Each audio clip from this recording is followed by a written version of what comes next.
Assalamu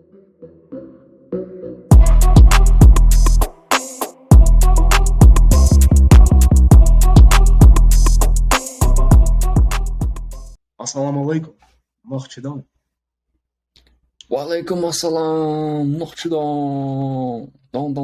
Welcome to the fourth episode of Six Figure Discussions. This is your host for today, Tas and Rish. Thank you all for tuning in. We really appreciate your support. As we speak, we just uploaded our first episode on Spotify. So we're just now going to upload the other ones on Spotify as well. So now you don't have to listen to us on YouTube. If you're driving or if you're doing some other things, running errands, you can just open the Spotify app, play it, and do your thing. Make sure you give us 5-star rating on YouTube. Make sure you subscribe to us. You hit the like for the YouTube algorithm. Comment down below your thoughts, your opinions, and whatever else you want us to talk about in the upcoming episodes. Also, make sure to hit the notification bell so that you stay up to date whenever we drop new episodes. So yeah, thank you guys. So for today's episode, what we have in our agenda is health and wellness. And I think in today's episode, I would like to be the interviewer, ask you all sorts of questions. Because I think there's definitely a lot of brain picking to do when it comes to your health journey and your fitness journey, just the things that you've done over time. And actually talking about the outline and the agenda, there are a couple of things that I really want to talk about. First of all, I really want to hear your overall journey in fitness, starting from the point where you were at your all-time low, really out of shape, just kind of in the deep jungles of your just working through your education process, still really busy with getting up to speed with the IT industry, and as a result, you have to dedicate more time to that at the expense of your fitness. And going from that, before the pictures that you've shown me, and you should probably edit that in, to the after, the state of fitness that you find yourself in today. And I think there are a couple of components of it that I really want to talk about in terms of your habits and your thoughts on some things. One thing that I'd like to talk about is stretching. I think we definitely should talk about stretching. We should talk about sugar, which I think we wanted to dedicate a whole special kind of segment to, but I think as a part of this health and wellness conversation, it's worth visiting sugar. We're going to talk about fitness. We're going to talk about some of the complements to fitness, whether it's stretching, nutrition, and as a part of that nutrition conversation, we should definitely talk about sugar and why you're trying to stay away from it these days. I think we want to make this podcast not just a hub where we could talk about different things. We also want to make sure that people that are listening, they can relate. Because at the end of the day, outside of all the conversations we have, we also are humans. If someone finds information that we share in this podcast relatable and helpful, that means we did our job. And our job at the end of the day is share our experience with pretty much everything that we talk about in this podcast. So for today, it's going to be about the health.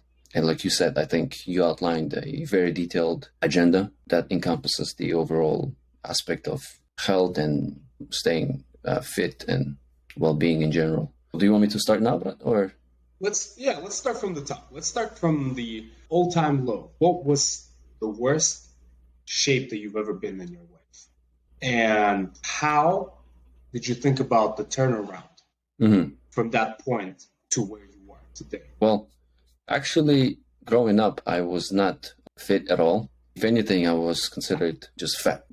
I was not athletic. I was physically weak, but I could hide it very well growing up. You know how you do it with wearing clothes a certain way. And to give you an example, I was so weak that I couldn't even do a single push-up until I think the age of, I don't know, man, until the age of like 14 or something. I knew nothing about working out, knew nothing about all those things, like how you take care of yourself, take care of your body. And it was always my dad who used to encourage me.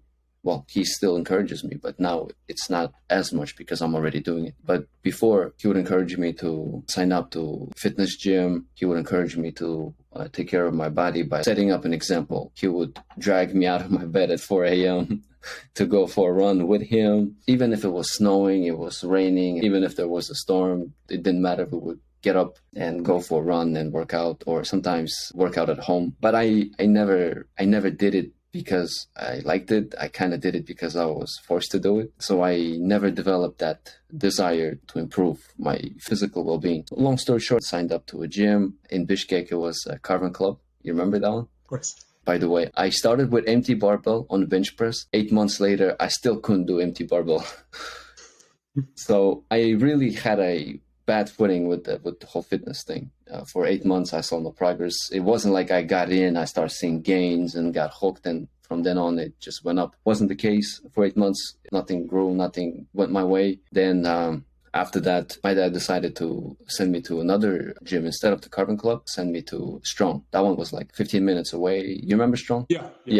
I think the fitness industry, at least at the time back in Kyrgyzstan, was still coming up. So not a whole lot of gyms out there. Yeah. A couple.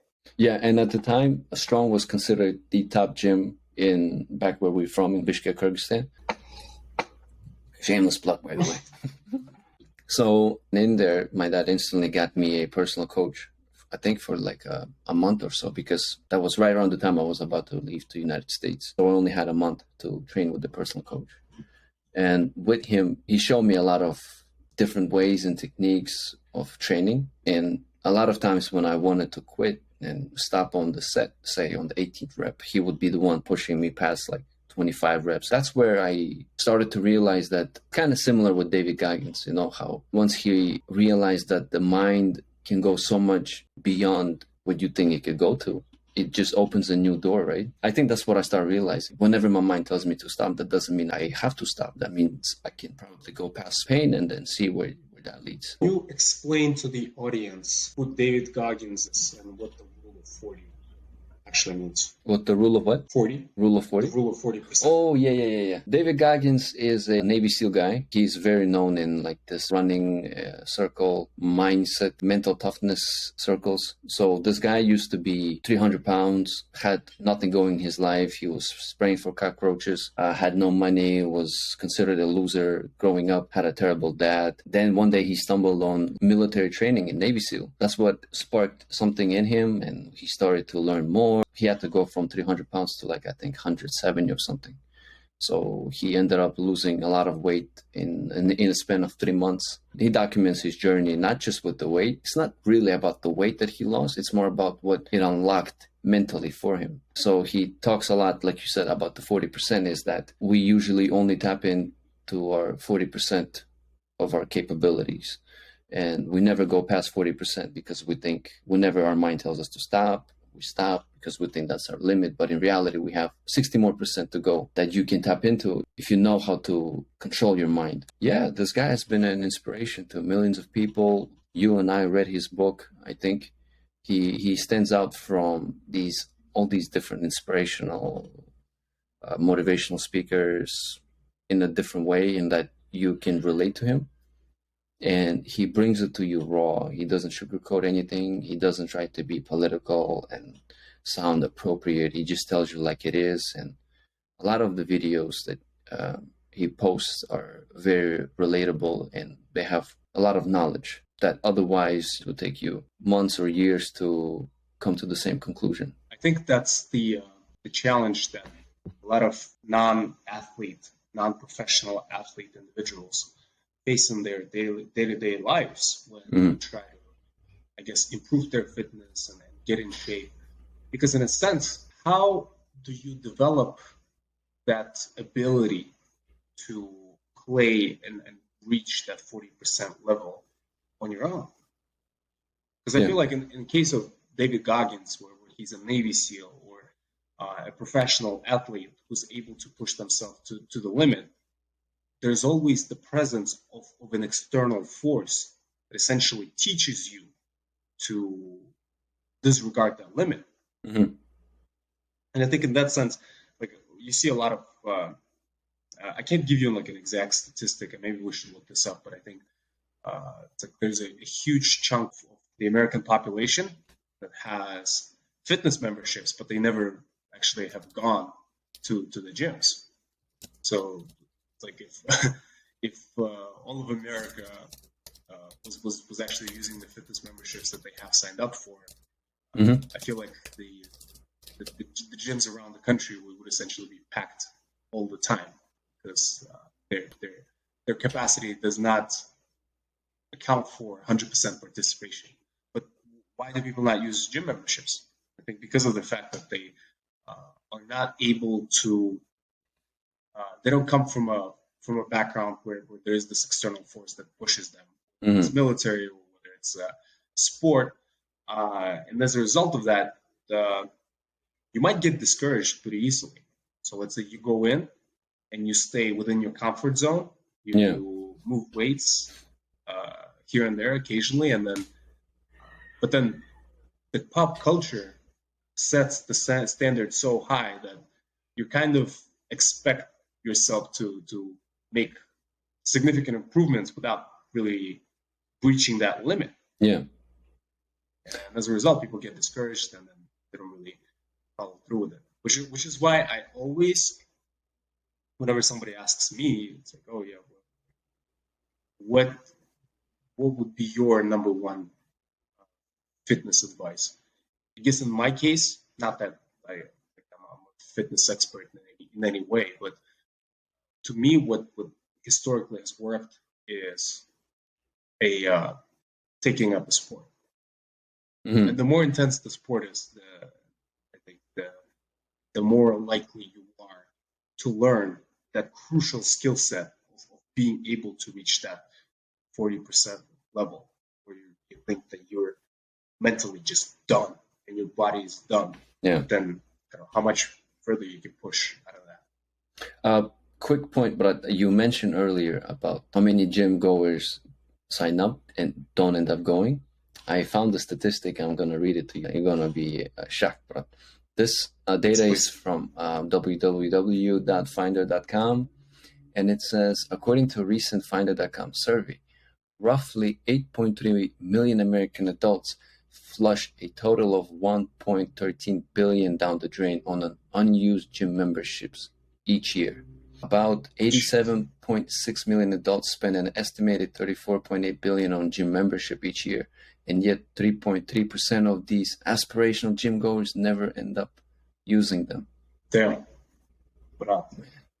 That's ridiculous. Can you repeat the statistic again? So basically, 8.3 million American adults flush a total of $1.13 billion down the drain on unused gym memberships each year. About 87.6 million adults spend an estimated $38.8 billion on gym memberships each year, and yet 3.3 of these aspirational gym goers never end up using them. Americans spend $397 million on unused gym memberships. So almost $500 million is wasted every year. And then another quick note here. This is from creditdonkey.com. Only about half of the members go on a regular basis. Wow, those are the stats. I want to touch on some things that you just talked about. I think the problem with our generation, or with our culture, at least when it comes to well-being, is that gym is just a trend where you sign up and you go, but you don't push yourself. You don't do anything. You go there. You have external reasons to work out. That's either to look good for Instagram posts, attract females, or something like this. It's never to actually better yourself and improve your well-being. And I think that's why a lot of people find it difficult to stick with it, because you can only continue going to gym for external reasons. You can only do this for so long until you get to the point where your mind just asks you these questions, like, why do we need to go, right? And you know how we also do these yo-yo diets where for 9 months you eat crap, you get fat, and then for those 3 months for summer you do crash diet where you want to get back into shape, either for summer, beach body. Yeah, you want to get the beach body, or you want to impress someone. Once summer is over, then you're back into the hibernation where you get fat again, and we never stick with just staying fit throughout the year. And that's again because it's the external reasons that drives us to pursue whatever goal we have. But until we switch that to make it a goal for ourselves, a goal that when we realize that we need to work out, that we need to take care of ourselves for our longevity, for our bone density, for our future, so that we can play with our kids, so that it improves our mental state and we get all those endorphins released throughout the day. Until we realize that, we will always be in this cycle where everybody is always finding a new workout program, a new diet, and all these different outlets that just never work and people can't stick with it. Well, people are looking for shortcuts. People want the shortcut, six-pack abs, Yeah, and that's also Yeah. like you and I, we can share from our experience, right? We can relate to this, and that is that progress takes time. And unless you are in the gym for say over 5 7 years, you don't realize it when you're starting out. You think you train for 3 6 months, you're gonna look like Arnold, Arnold Schwarzenegger or somebody else. But in reality, no, it's just like laying bricks for a building. Like you're not gonna see the difference when you lay it out day by day. But if you continue doing it a year or two later, or whatever the time it takes to build that building, it's going to be magnificent. And it's the same thing. So that's how you build a powerhouse, huh? Brick by brick. Yes, exactly. That's exactly how you do it. And I think it's also the age of social media that drives us to pursue these short-term goals and makes us believe that we can look like somebody else in say 3 to 6 months. But in reality, no. Even if you train for 3 6 months, you're not going to make massive difference. You're going to feel better, but your muscles will be new, your gains will be new. For you to maintain it and gain more, you need to find what works for you. And that takes time and experience. Okay. Switching gears a little bit. Tell us about your daily routine. What does that look like these days? Can I ask you one question before we go, Glenn? Yeah. To some extent, we were both out of shape growing up or at some stage in our lives when we were adolescent, right? What would you say was the worst part about it in terms of your mental state? How did it affect you? That's a good question. So I think in my situation, being out of shape was combined with just being a late bloomer because growing up, going back to the background story and kind of our origin story, back in Kyrgyzstan, your brother and I used to go to the same boarding school because of the fact that I reached puberty relatively later compared to the rest of the group. I think I was picked on a lot more, and I was I wouldn't say bullied, but it was just a tough environment, Mm-hmm. especially when you're going to like an old boys school and everybody's kind of bigger than you and stronger than you. You get picked on, and I think the way my wellness journey and kind of my fitness journey has been is a reflection of that because I'd say for the most part I haven't really lifted weights all of my life. Mm-hmm. Never lift weights, and my entire training has throughout my life consisted of different sports. I think the sports that I've done are a reflection of this insecurity that has developed over time. So it's the fact that I always care about whether I'm able to defend myself, and therefore sports like wrestling, boxing. Now I'm doing judo, and all of that is a reflection of just me prioritizing just being able to defend myself over how well I look or how well I feel.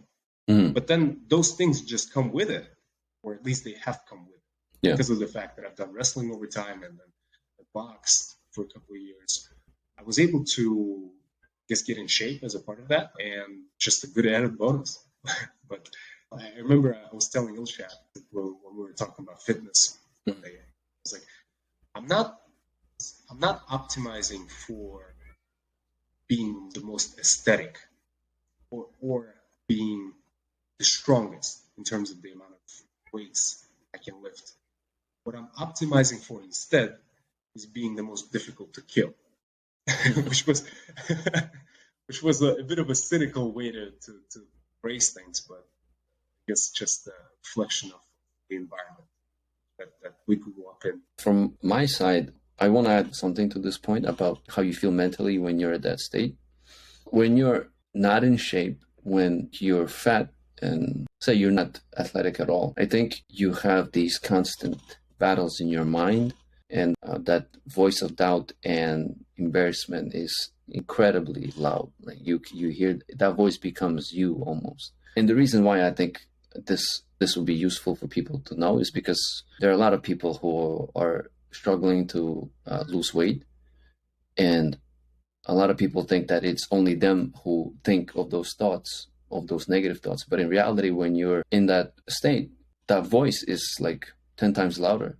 You don't hear the positive voice, you only hear the negative voice. It puts all those doubts in you. It makes you create the persona by you, right? you then strive to create a facade about yourself. And like you said, right, because you're trying to shield yourself from your insecurities, right? And all that does really is just piles up all the other insecurities on top. So you never really fix any issue. You just add layers to that deeper insecurity that over time gets rooted so deep that by the time you decide to fix it, it will take some soul searching to fix it. So I think it's just important for people to know that you're not alone. It's a journey, and it starts with first step, and the first step is you realizing that you need to fix something. Kind of makes me want to hear more, and feel free to cut this out, by the way. Hear more about your thoughts on the fat acceptance movement and the things that have been going on around that. I think you saw the news about just the Twitter crowd coming after Jordan Peterson, because he commented on the most recent issue of the Sports Illustrated. Are you familiar with that story at all? Yeah. Have you heard him drop F-bomb? Yeah. It was a very angry. Never seen him that angry before. He's usually a very calculated, very kind of cold-blooded type of guy. So my question was, what are your thoughts on that? What are your thoughts on fat acceptance and just this trend?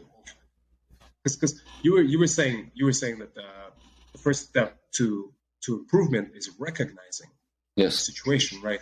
And we're finding ourselves in an environment where people are trying to instead redefine reality, where fat is now considered healthy and beautiful in a sense, instead of, I guess, advocating for physical health.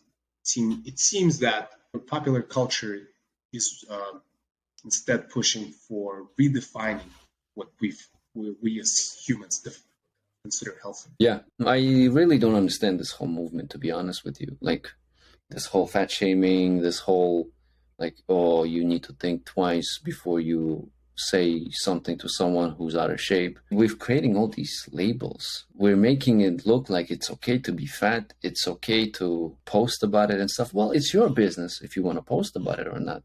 But I think it's not okay to be fat. And it has nothing to do with fat shaming. Fat shaming is what bullies do. They label you all these different things and then they beat you up.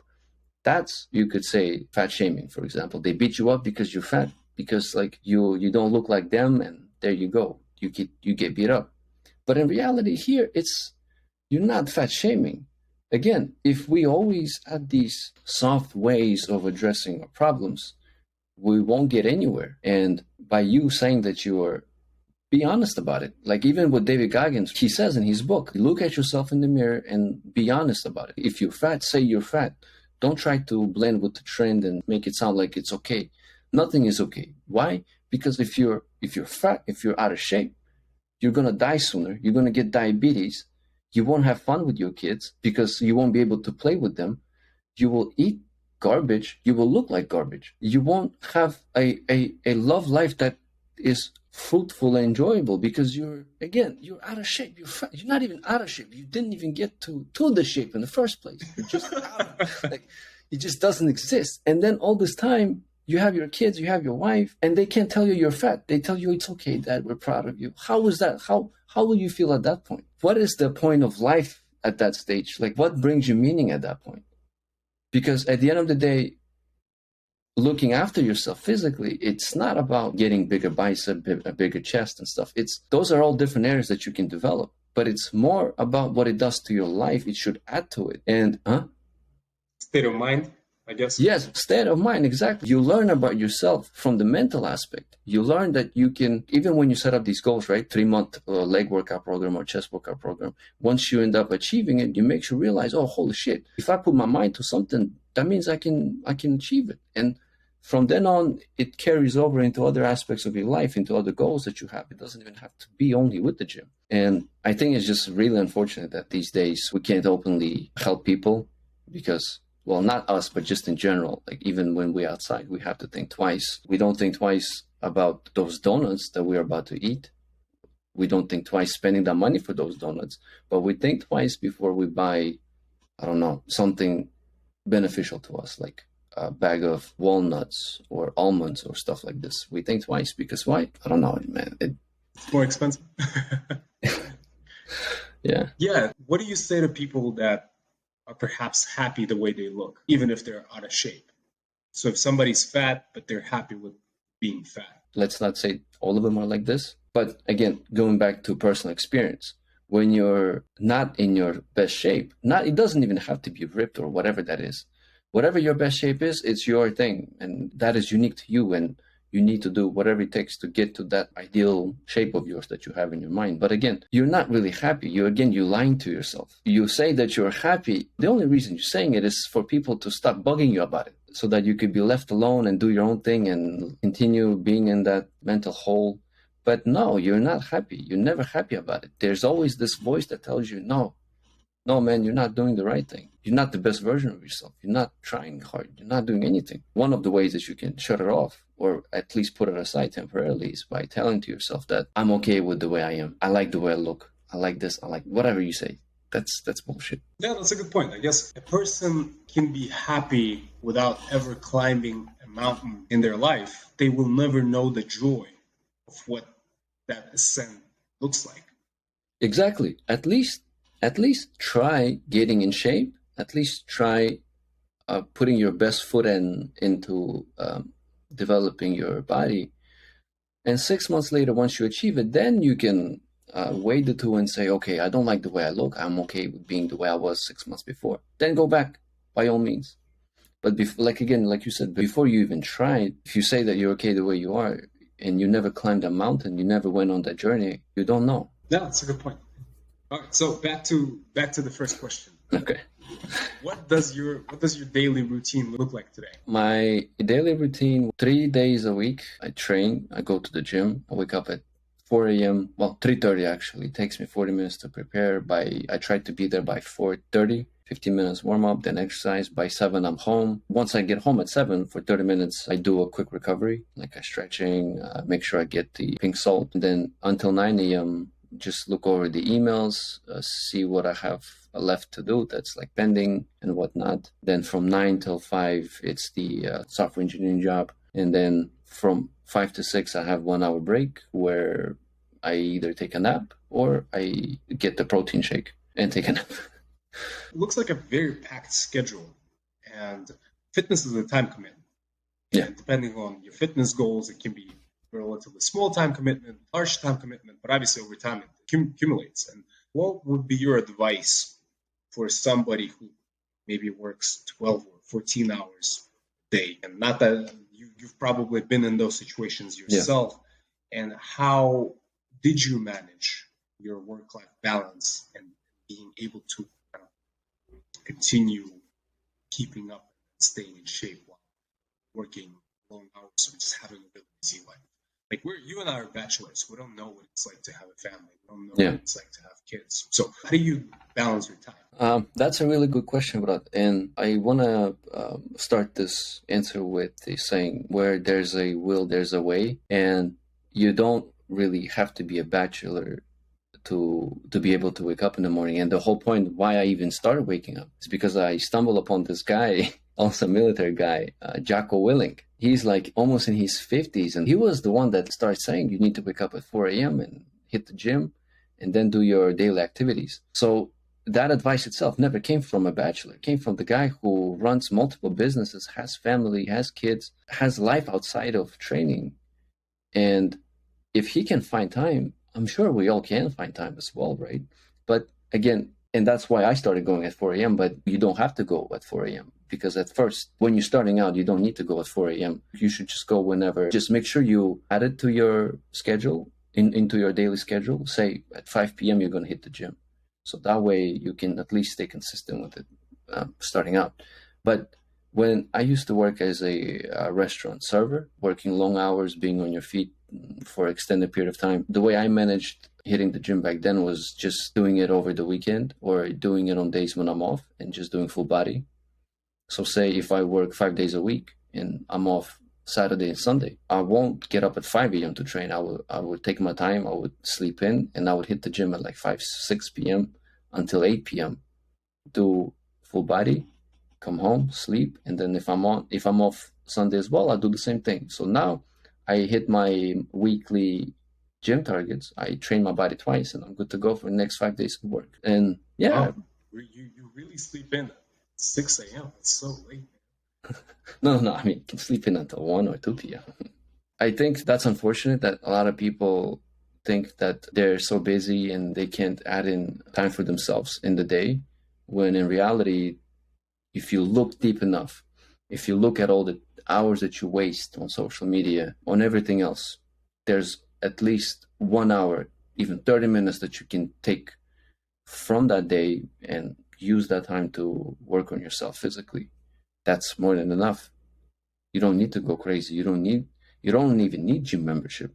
You can get a couple kettlebells, a couple dumbbells, a jump rope, either work out at home or work out outside. There you go. 30 minutes in, Tabata Style, you're good to go. What is Tabata Style? Tabata Style is a way of training where you do rounds instead of sets.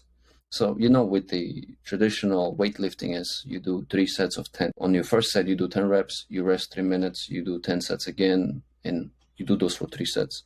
Tabata Style is you do circuit training. It's kind of the one that is on my reels, right? Where you combine multiple exercises. It doesn't even have to be same muscle group. It could be many different things. But let's say you start out with 3 to 5 exercises for shoulders, for arms, for chest, for back, and leg, for example. And the point is you do each exercise for 30 seconds, each 30 seconds.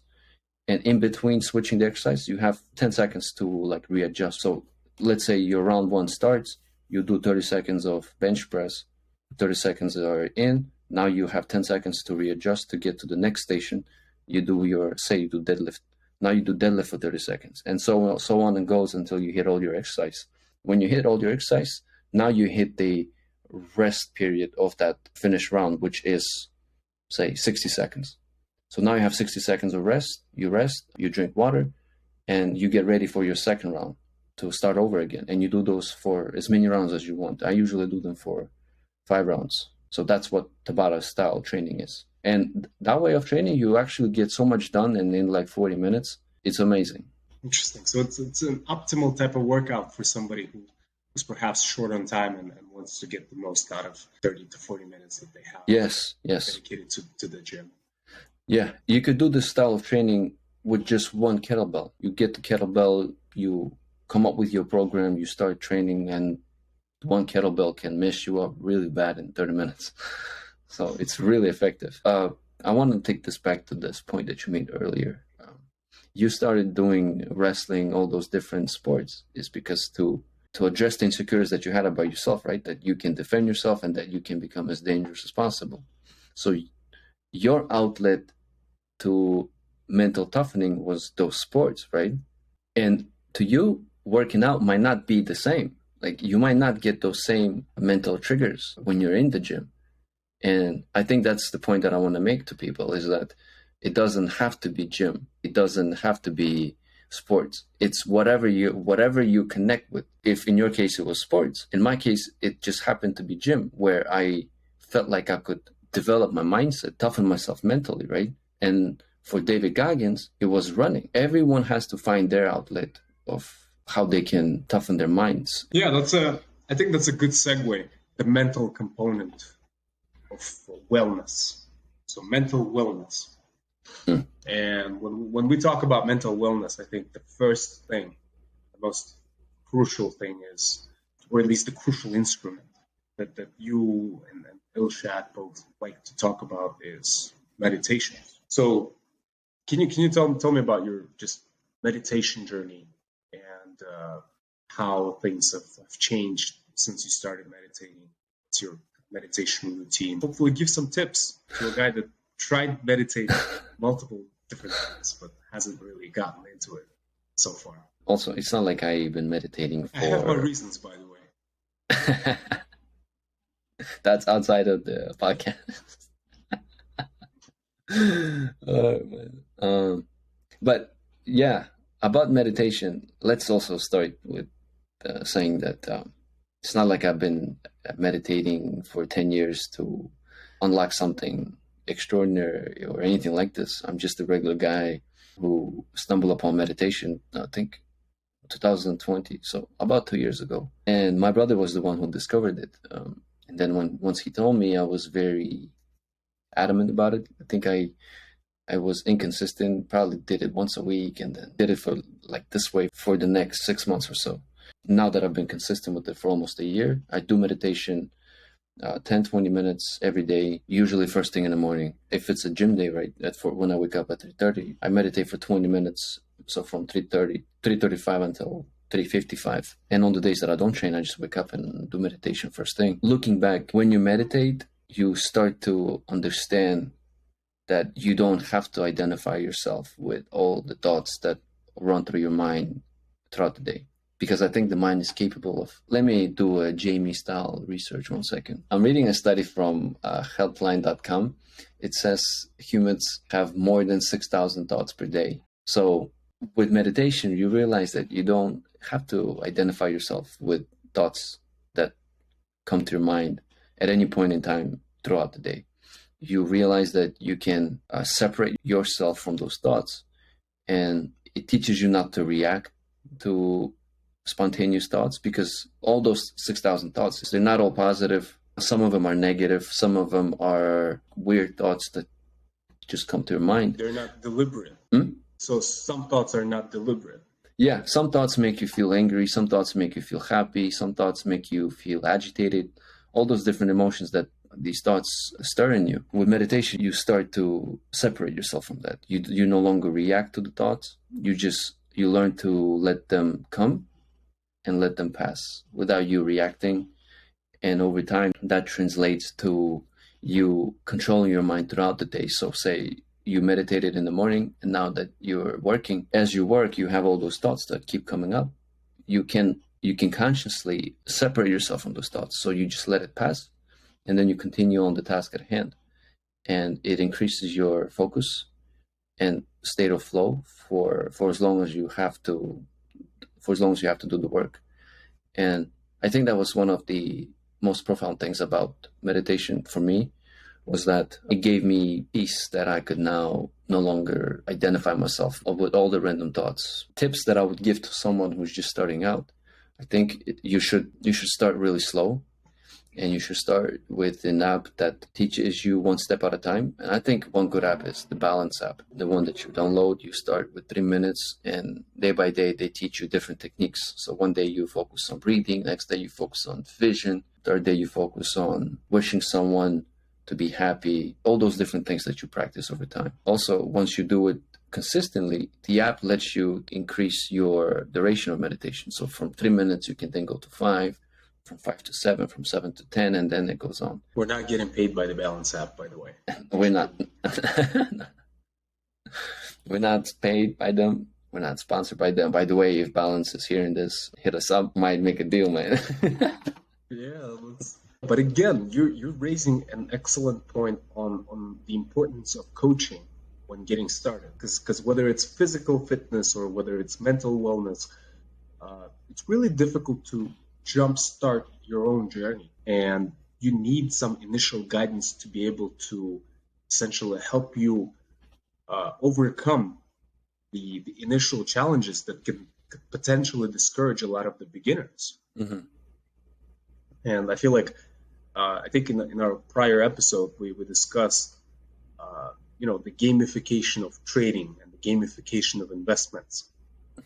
In a sense, it can be a bad thing in cases of trading where it's promoting borderline gambling.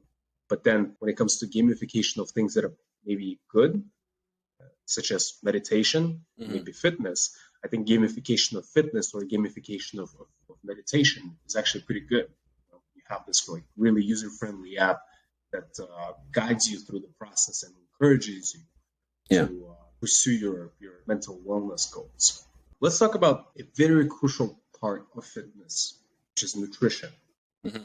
And I think there are a couple of things that we need to cover on nutrition. So first of all, your crusade against sugar, a book that you recently started reading about sugar, your transition to a carnivore diet and how that's been going, and last, just cheat meals and how that's still a part of your life, and how to, I guess, trick your brain every once in a while into believing that you can eat junk food. Actually, about the carnivore diet, I tried it. I'm now back to regular way of eating. About 3 weeks ago, that's when my brother and I hopped on this carnivore diet. We kept on seeing all these positive things that people kept sharing, right? Like how it makes you feel, your digestive system, your mental state, and all those different benefits that come with carnivore diet.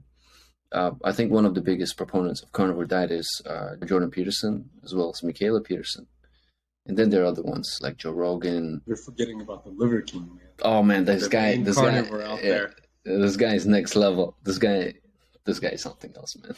We like Liver King here, but this is not about him. This is about the carnivore diet. We went into this diet thinking that it's going to be something that we'll stick with for a long period of time. Unfortunately, we hopped off that diet 2 weeks in, and the reason is because when the diet starts, okay, let's just give also a quick summary of what the carnivore diet is about. It's basically you're not allowed to eat anything else besides meat. You can eat eggs and meat, so nothing else. You're only allowed to drink water. You can't drink milk, you can't drink coffee, tea, nothing. So it's just water, eggs, and a bunch of meat that you have to eat every day for as long as you can. So when we started diet, first day it felt really good in that you only have to eat meat. Right, you don't have to overthink when it comes to cooking. You just eat meat. And by the way, the meat that we ate was basically lamb, beef, then halal bacon, halal pepperonis, halal salami, halal turkey bacon, then a whole bunch of eggs. Then there was liver, lamb liver, some game meat like elk and venison. That was all the meat that we had to play with for the duration of the diet. Starting off, it felt really good. It felt like your body was feeling relaxed in that you no longer had to digest all the different vegetables, all the different nutrients that come with different diets. So your body only had to focus on digesting the meat. Also about the carnivore diet, you're not allowed to have cheat day.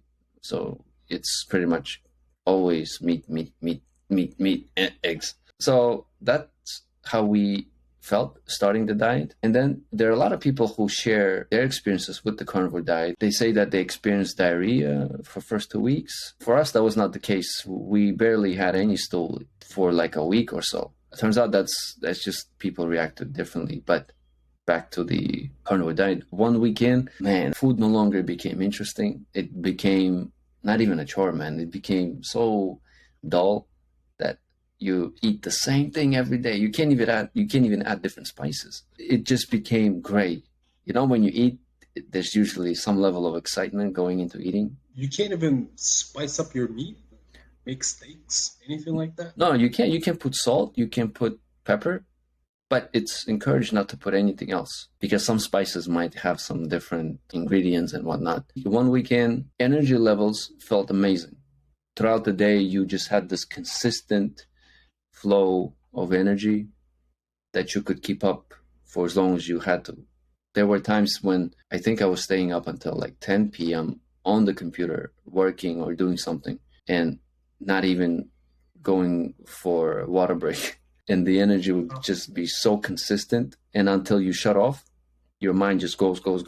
So that was one of the amazing things about the carnivore diet is that you don't have those ups and downs in your energy levels. It's just always, the moment you get up, it's always consistent until you go back to bed and you wake up feeling light. But then on the second week, I started noticing that my performance in the gym started to decrease in that I started to sweat less and I could not even push myself cardiovascularly speaking the same before the carnivore diet. So there was this level of cardio that was slowly diminishing the longer I went with the carnivore diet. And then some level of strength went away, which is okay. So on the second week, we just decided that maybe some other time we'll do the carnivore diet. But for now, 2 weeks in, we stopped it. Energy levels felt amazing. Food became not interesting and boring and annoying that you had to only eat meat. But yeah, so that was our experience. We did not last a month. Feel free to try it. There are a lot of information out there about it. But you're still keeping up with the no sugar diet. Yeah. No, this is not a diet, but okay, now we finished with the carnivore diet. Now I'm tapping into your next point about sugar. I am against sugar. I think it's an invisible war that is waged on us by all these big establishments. I think it's the real evil of many of our issues when it comes to our well-being. At this point, it's in every single food that we buy from the grocery store. If you don't read the label, if you're not careful what you consume, it can sneak its way into your digestive system. It's not good for you. You get diabetes from it, you get cavities from it, you get heart disease, your fat cells balloon throughout your body. That's why you see those people that are just so large, right? Like you think it's impossible to grow to that size, but they grow. And it has nothing to do with the individual, it just has to do with the sugar itself. And if you don't stop eating, nothing prevents from you and I to getting that big too. These big companies, they do a great job of advertising sugary and tasty foods in form of box labels, and they make the ingredient list as complicated as possible so that people don't even bother looking at it. But all of those things that are added into those processed foods are really bad for all of us. And I've been trying to avoid sugar for almost a year now, and I haven't felt this good. By the way, you can have natural sugar like honey, you can get stevia and truvia, but the ones that you should avoid that come in the form of sugar are high fructose corn syrup. That one is the real evil. That's basically why I stay away from sugar. What is it that happens in this process of processing the sugar that all of a sudden makes natural sugar bad, kind of in the form of the processed sugar? I guess my question is, why is the sugar that I find in bananas not as bad or harmful as the sugar that I find in a Snickers bar? Well, the sugar that you get, say, from banana is a natural form of sugar, which your body breaks down to fructose. And your body recognizes fructose because it comes from natural sources, right? It comes from nature. You eat it, your body can digest it. That's fructose. But the problem with processed foods and the sugar that comes with them is that a lot of that content is chemically made.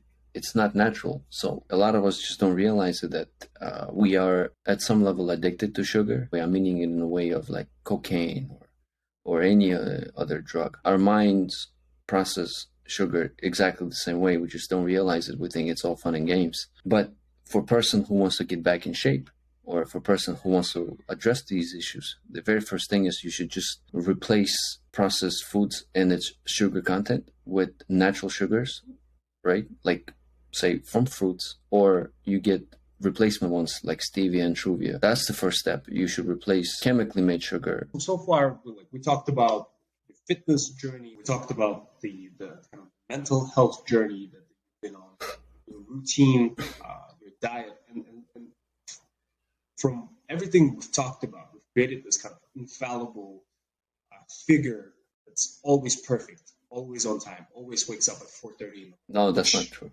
Can can be a little intimidating for somebody who's getting started, right? Yeah. Which is why I want to ask you about the cheat days that you have, and just taking occasional breaks from always carrying the boats. By the way, carrying the boats is the reference to David Goggins.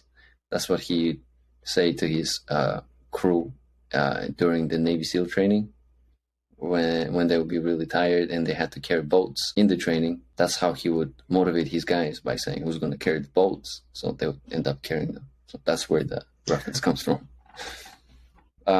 It's symbolism for constantly just going, grinding it, going at it, and just being a dog. So how do you take breaks from this mentality, from this dog mentality? I am not really on any diet. I just eat healthy, and I think I've made the conscious choice of just eating healthy. That's it. Like, I'm not focused on losing weight or gaining weight or anything like this. I just want to eat healthy. But in a week, I have a day where I get a mental break, like you mentioned earlier. And that break comes in form of the cheat day, basically. And that day I eat anything I want. For past 6 months, I've stopped eating as much sugar. There's less sugar. There's just more junk food, like chips, pizza, burgers. There's definitely sugar.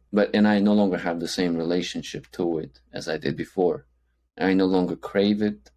I think it's because I went on this extended period of time where I've abstained myself from sugar, that now it feels alien to me when I eat it. I just do not wish to eat it anymore. But yeah, if someone is starting out, you're more than welcome to have a cheat day. Again, the goal should be finding a way for you to stay consistent with it. And you have to find what works for you. Each person is different. Again, I don't want to sound like I'm hiding something. I'm really not. It's just the reality. I'm sharing from my experience. Everyone responds to different things differently. So if you have all these tools, you have all the information on the internet, you have to try it, and you have to see what works for you. And what works for you, you keep it. What doesn't, you get rid of it and you try something else. In no time, you'll have your own combination of all the different diets, different workout programs, all the different stuff that only works for you specifically. And I think the goal for all of us is to find what works for us individually. And I think that would be the message that I would want to deliver to people from this podcast is first recognize the issue, address the issue, and find what works for you so that you could stay consistent with it. But I think that's a wrap. There's not really much else to add there. This is a perfect way to do the podcast. I think that's it for today, right? Tam, Tas? Yes. Okay. This concludes the 4th episode of Six Figure Discussions. Today we spent majority of time talking about health. It's important that we address it. It's important that we don't neglect it, in that when you make 6 figures, like we said in the previous podcast, once you make 6 figures and more, you now need to find a way to maintain it and keep it. And if you don't have health, you won't keep it. What will happen is you'll just go down 6 feet deep and you don't want to do it. Oh my goodness. And that's why we talk about health. To all the people out there that are perhaps unhappy with being out of shape right now, all I can say is usually things go bad before they go good. Yeah. But on a serious note, if you are watching and if you're having these difficult moments mentally, just know that it's part of the process, part of the journey.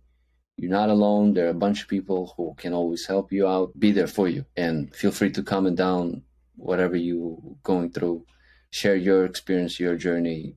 And yeah. To all of our subscribers, I just want to say that this is not relevant to any of you. You guys are all beautiful. You guys are all in perfect shape. You guys look amazing. Just feel free to tune in for educational purposes, but it's not in any way related to you. Yeah, by the way, and none of this is a professional advice, any sort of advice. We're not professionals. We're not licensed coaches, trainers, nothing like it. We're just here for entertainment. But if you pay us, we'll definitely give you professional advice. Don't take anything we say at a face value, and make sure you do your due diligence. You run this information through other people and do your own thing. Thank you all for watching. Stay healthy out there. This was Taz, Tam. This is Rish. This is Six Figure Discussions Podcast, episode 4.